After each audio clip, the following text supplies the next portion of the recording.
দেশের বিভিন্ন বেসামরিক সরকারি প্রতিষ্ঠানে অনুমোদিত ১৯,৮৬,০০০ পদের বিপরীতে বর্তমানে কর্মরত আছে ১৪,৬৪,০০০ কর্মকর্তা কর্মচারী। ৫,২২,০০০ পদ এখনো শূন্য, যার প্রভাব পড়ছে সরকারি সেবায়। একই সঙ্গে নিয়োগ প্রক্রিয়া আটকে থাকায় বছরের পর বছর অপেক্ষা করে লাখ লাখ চাকরি প্রার্থী। সময়মতো নিয়োগ বিজ্ঞপ্তি না থাকায় বয়স হারাচ্ছেন তারা। জনপ্রশাসন মন্ত্রণালয়ের প্রণীত statistics of civil officers and staff ২০২৫-এর খসড়া অনুযায়ী ৫ লাখের বেশি শূন্যপদের বেশিরভাগই বিভিন্ন মন্ত্রণালয়ের অধীন দপ্তর ও সংস্থার। এসব প্রতিষ্ঠানে নিয়োগ প্রক্রিয়ায় দীর্ঘসূত্রতার অনেকটাই নিয়মিত ঘটনা।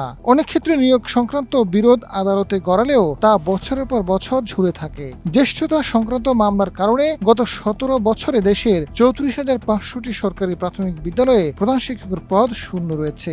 এতে দেশের ৬৬,০০০ সরকারি প্রাথমিক বিদ্যালয়ের অর্ধেকের বেশি ক্ষতিগ্রস্ত হচ্ছে। জনপ্রশাসন মন্ত্রণালয়ের কর্মকর্তারা জানান, অনেক দপ্তর ও সংস্থার প্রধানই নিয়োগ প্রক্রিয়া শুরু করতে আগ্রহী নন।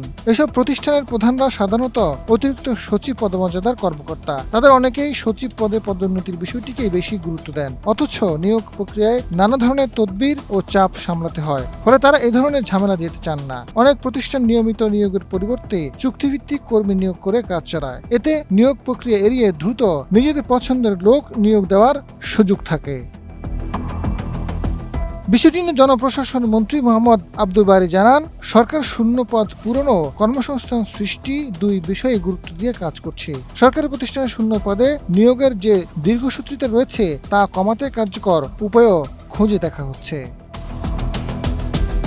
আজাদ ফারুক, সময়ের আলো।